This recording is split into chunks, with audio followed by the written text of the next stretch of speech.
अथ श्रीमद्भागवते पारमहंस्यां संहितायां दशमस्कन्धे पूर्वार्धे चतुर्दशोऽध्यायः। ब्रह्मोवाच नौमीड्यते भ्रवपुषे तडिदम्बराय गुञ्जावतं सपरिपिच्छलसन्मुखाय वन्यस्रजे कवलवेत्रविषाणवेणु लक्ष्मश्रिये मृदुपदे पशुपाङ्गजाय अस्यापि देववपुषो मदनुग्रहस्य स्वेच्छामयस्य न तु भूतमयस्य कोऽपि नेशे महित्ववसितुं मनसान्तरेण साक्षात्तवैव किमुतात्मसुखानुभूतेः ज्ञाने प्रयासमुदपास्य नमन्त एव जीवन्ति सन्मुखरितां भवदीयवार्ताम् स्थाने स्थिताः श्रुतिगतान्तनुवाङ्मनोभिः ये प्रायशो जितजितोऽप्यसितैस्त्रिलोक्याम् श्रेयस्श्रुतिं भक्तिमुदस्य ते विभो क्लिश्यन्ति ये केवलबोधलब्धये तेषामसौ क्लेशल एव शिष्यते नान्यद्यथा स्थूलतुषावघातिनाम् पुरेह भूमन् बहवोऽपि योगिनः त्वदर्पितेहा निजकर्मलब्धया विबुध्य भक्त्यैव कथोपनीतया प्रपेदिरेञ्जोच्युत ते गतिं पराम् तथापि भूमन्महिमा गुणस्य ते विबोद्धुमर्हत्यमलान्तरात्मभिः अविक्रियात् स्वानुभवादरूपतो ह्यनन्य बोध्यात्मतया न चान्यथा गुणात्मनस्तेऽपि गुणान् विमातुं हितावतीर्णस्य क ईशिरेस्य कालेन यैर्वा विमिताः सुकल्पैः भूपांसवः खेमिहिकाद्युभासाः तत्तेऽनुकम्पां सुसमीक्षमाणः भुञ्जान एवात्मकृतं विपाकम् हृद्वाग्वपुर्भिर्विदधन्नमस्ते जीवेतयो मुक्तिपदे सदायभाक् पश्येष मे नार्यमनन्त आद्ये परात्मनि त्वय्यपि मायिमायिनी मायां वितत्येक्षितुमात्मवैभवं ह्यहं कियानैच्छमिवार्चिरग्नौ अतः क्षमस्वाच्युत मे रजो भुवः ह्यजानतस्त्वत्पृथगीशमानिनः अजावलेपान्धतमोऽन्धचक्षुषः एषोऽनुकम्प्यो मयि नाथवानिति क्वाहन्तमो महदहं खचराग्निवार्भू संवेष्टिताण्ड घटसप्तवितस्तिकायाः क्वेदृग्विधा विगणिताण्डपराणुचर्या वाताध्वरोमविवरस्य च ते महित्वम् उत्क्षेपणं गर्भगतस्य पादयोः किङ्कल्पते मातुरधोक्षजागसे किमस्ति नास्ति व्यपदेशभूषितं तवास्ति कुक्षेः कियदप्यनन्तः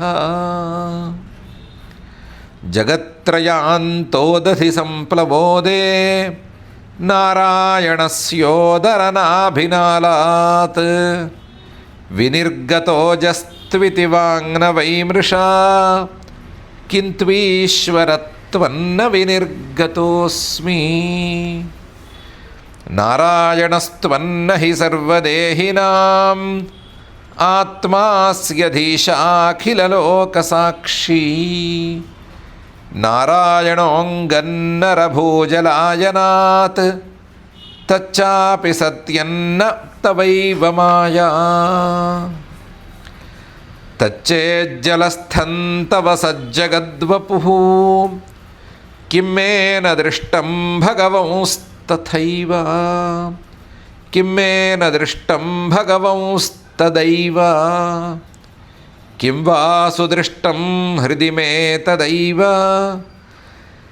కిన్నో సపద్యేవ పునర్వ్యదర్శి అత్రైవ మాయాధమనావతారే హ్యస్య ప్రపంచస్య బహిస్ఫుటస్య కృత్స్నస్య చాంతర్జఠరే జనన్యాః మాయాత్వమేవ ప్రకటీకృతం తే యస్య కుక్షావిదం సర్వం సాత్మం భాతి యథా తథా తత్వయ్యపీహ తత్సర్వం కిమిదం మాయయా వినా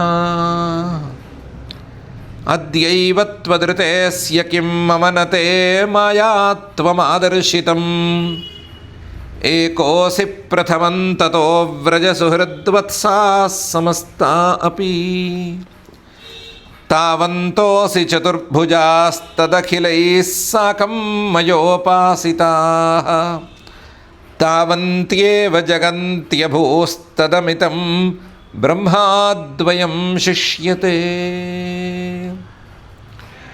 అజానతాం త్వత్పదవీమనాత్మన్యాత్మాత్మనా భాసి వితత్య మాయాం సృష్టా వివాహం జగతో విధానే ఇవ త్వమేషోంత ఇవ త్రినేత్రః సురేష్వృషిష్వీష తథైవ నృష్వపి తిర్యక్షు యాదస్వపి తే జనస్య జన్మాసతాం దుర్మద నిగ్రహాయ ప్రభో విధాతః సదనుగ్రహాయ చ కో వేత్తి భూమన్ భగవన్ పరాత్మన్ యోగేశ్వరోతిర్భవతస్త్రిలోక్యాం క్వ వా కథం వా కతి వా కదేతి విస్తారయన్ క్రీడసి యోగమాయాం తస్మాదిదం జగదశేషమసత్స్వరూపం స్వప్నాభమస్తధిషణం పురు దుఃఖదుఃఖం త్వయ్యేవ నిత్యసుఖబోధతనావనంతే మాయాత ఉద్యదపి యత్ సదివావభాతి ఏకస్త్వమాత్మా పురుషః పురాణః సత్యస్వయం జ్యోతిరనంత ఆద్యః నిత్యోక్షరోజస్రసుఖో నిరంజనః పూర్ణోద్వయో ముక్త ఉపాధితో మృతః ఏవం విధం త్వాం సకలాత్మనామపి స్వాత్మానమాత్మాత్మతయా విచక్షతే గుర్వర్కలబ్ధోపనిషత్సు చక్షుషా ఏతే తరంతీవ భవానృతాం బుధిం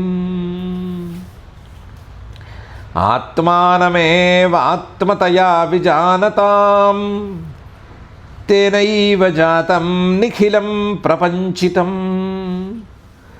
జ్ఞానేన భూయోపి చ తత్ప్రలీయతే రజ్వామహేర్భోగభవాభవౌ యథా అజ్ఞానసంజ్ఞౌ భవబంధమోక్షౌ ద్వౌ నామనాన్యౌ స్తరితజ్ఞభావాత్ అజస్రచిత్యాత్మని కేవలే పరే విచార్యమాణే తరణా వివాహనీ త్వామాత్మానం పరం మత్వా పరమాత్మానమేవ చ ఆత్మా పునర్బహిర్మృగ్యః ఆహో యజనతాజ్ఞత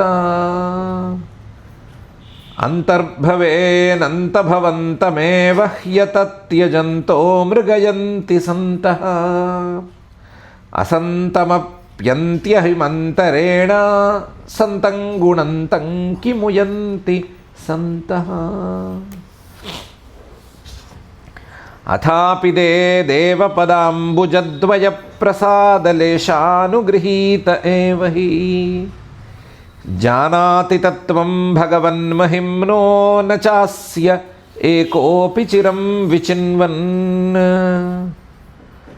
తదస్తు మే నాథ స భూరిభాగః భవేత్ర వాన్యత్ర తు వాతిరశ్చాం येनाहमेकोऽपि भवज्जनानां भूत्वा निषेवे तव पादपल्लवम्. अहोति धन्या व्रजगोरमण्यः स्तन्यामृतं पीतमतीव ते मुदा यासां विभो वत्सतरात्मजात्मना यतृप्तयेद्यापि न चालमध्वराः. अहो भाग्यं नन्दगोपव्रजौकसां यन्मित्रं परमानन्दं पूर्णं ब्रह्म सनातनम्. येषां तु भाग्यमहिमाच्युततावदास्ताम् एकादशैव हि वयं बत भूरिभागाः. एतद्धृषीकचषकैरसकृत् पिबामः शर्वादयोऽङ्घ्रियुदजमध्वमृतासवन्ते. तद्भूरिभाग्यमिह जन्म किमप्यटव्याम् यद्गोकुलेऽपि कतमाङ्घ्रिरजोऽभिषेकम्. यज्जीवितं तु निखिलं भगवान् मुकुन्दः त्वद्यापि यत्पदरजः श्रुतिमुर्ग्यमेव. एषाङ्घोषनिवासिनामुतमभवान् किन्देवरातेति नः चेतो विश्वफलात् फलं त्वदपरं कुत्राप्ययन्मुह्यति. सद्वेषादिव पूतनापि सकुलात् त्वामेव देवापिता यद्धामार्थ सुहृत्प्रियात्मतनय प्राणाशयास्त्वत्कृते. तावद्रागादयस्तेनाः तावत् कारागृहं गृहं तावन्मोहोङ्घ्रिनिगडः यावत् कृष्णनते जनाः. प्रपञ्चं निष्प्रपञ्चोऽपि विडम्बयसि भूतले प्रपन्नजनतानन्द सन्दोहं प्रथितुं प्रभो. जानन्त एव जानन्तु किं बहूक्त्या न मे प्रभो मनसो वपुषो वाचः वैभवन्तव गोचरः. अनुजानीहि मां कृष्ण सर्वं त्वं वेत्सि सर्वदृक् त्वमेव जगतान्नाथः जगदेतत्तवार्पितम्. श्रीकृष्णवृष्णिकुलपुष्करजोषदायिन् क्ष्मानिर्जरद्विजपशूदधिवृद्धिकारिन् उद्धर्मशार्वरहरक्षितिराक्षसधृक् आकल्पमार्कमर्हन् भगवन् नमस्ते. श्रीशुक उवाच इत्यभिष्टूय भूमानं त्रिः परिक्रम्य पादयोः नत्वाभीष्टं जगद्धाता स्वधाम प्रत्यपद्यत. ततोऽनुज्ञाप्य भगवान् स्वभुवं प्रागवस्थितान् वत्सान् पुलिनमानिन्ये यथा पूर्वसखं स्वकम्. एकस्मिन्नपि यातेऽब्दे प्राणेशञ्चान्तरात्मनः प्राणेशञ्चान्तरात्मनः कृष्णमायाहता राजन् क्षणार्धं मे निरेर्भकाः किं किन्न विस्मरन्तीह मायामोहितचेतसः यन्मोहितं जगत्सर्वम् अभीक्ष्णं विस्मृतात्मकम् ऊचुश्च सुहृदः कृष्णं स्वागतं तेति रंहसा नैकोऽप्यभोजिकबलः एहीतः साधु भुज्यताम् ततो हसन् हृषीकेशोऽभ्यवहृत्य सहार्भकैः दर्शयंश्चर्मा जगरं न्यवर्तत वनाद्व्रजम् बर्हप्रसूननवधातु विचित्रिताङ्गः प्रोद्दामवेणुदलशृङ्गरवोत्सवाढ्यः वत्सान् गृणन्ननुगगीतपवित्रकीर्तिः गोपीदृगुत्सवदृशिः प्रविवेशगोष्ठम् अद्यानेन महाव्यालः यशोदानन्दसूनुना हतो वितावयञ्चास्मात् इति बालाव्रजे जगुः राजोवाच ब्रह्मन् परोद्भवे कृष्णे इयान् प्रेमा कथं भवेत् यो भूतपूर्वस्तोकेषु स्वोद्भवेष्वपि कथ्यताम् श्रीशुक उवाच सर्वेषामपि भूतानां नृपस्वात्मैव वल्लभः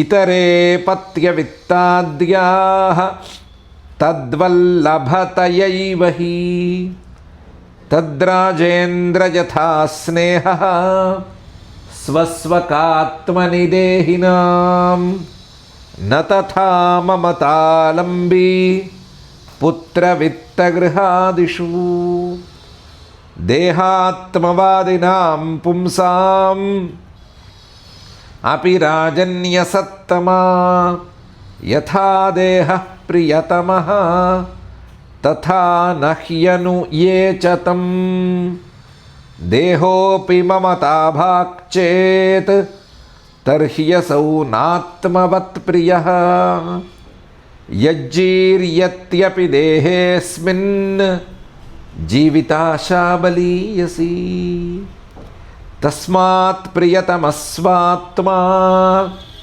सर्वेषामपि देहिनां तदर्थमेव सकलं जगदेतच्चराचरं कृष्णमेनमवेहित्वम् आत्मानम् अखिलात्मनां जगद्धिताय सोऽप्यत्र देही वा भाति मायया वस्तुतो जानतामत्र कृष्णं स्थास्नु चरिष्णु च भगवद्रूपमखिलं नान्यद्वस्त्विह किञ्चन सर्वेषामपि वस्तूनां भावार्थो भवति स्थितः तस्यापि भगवान् कृष्णः किमतद्वस्तुरूप्यताम् समाश्रिताये पदपल्लवप्लवं महत्पदं पुण्ययशो मुरारेः भवाम्बुधिर्वत्सपदं परं पदं पदं पदं यद्विपदान्न तेषाम् एतत्ते सर्वमाख्यातं यत्पृष्टोऽहमिह त्वया यत्कौमारे हरिकृतं पौगण्डे परिकीर्तितं एतत् सुहृद्भिश्चरितं मुरारेः अघार्दनं शाद्वलजेमनं च व्यक्तेतरद्रूपमचोर्वभिष्टवं शृण्वन् गृह्णन्नेति नरोऽखिलार्थान्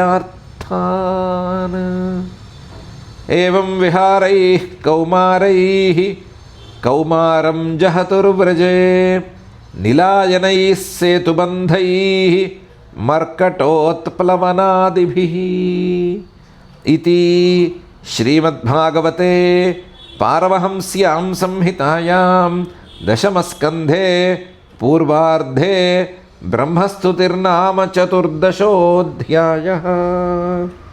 अथ क्षमा प्रार्थना यदक्षरपदभ्रष्टं मात्राहीनं च यद्भवेत् तत्सर्वं क्षम्यतां देवनारायण नमोऽस्तु ते। अथ भगवत्समर्पणं कायेन वाचा मनसेन्द्रियैर्वा बुद्ध्यात्मना वा प्रकृते स्वभावात् करोमि यद्यत् सकलं परस्मै नारायणायेति समर्पयामि। अथ लोकक्षेम प्रार्थना सर्वे भवन्तु सुखिनः सर्वे सन्तु निरामयाः सर्वे भद्राणि पश्यन्तु मा कश्चित् दुःखभाग् भवेत्। अथ मङ्गलं श्रियः कान्ताय कल्याणनिधये निधयेऽर्थिनां श्रीवेङ्कटनिवासाय श्रीनिवासाय मङ्गलम्।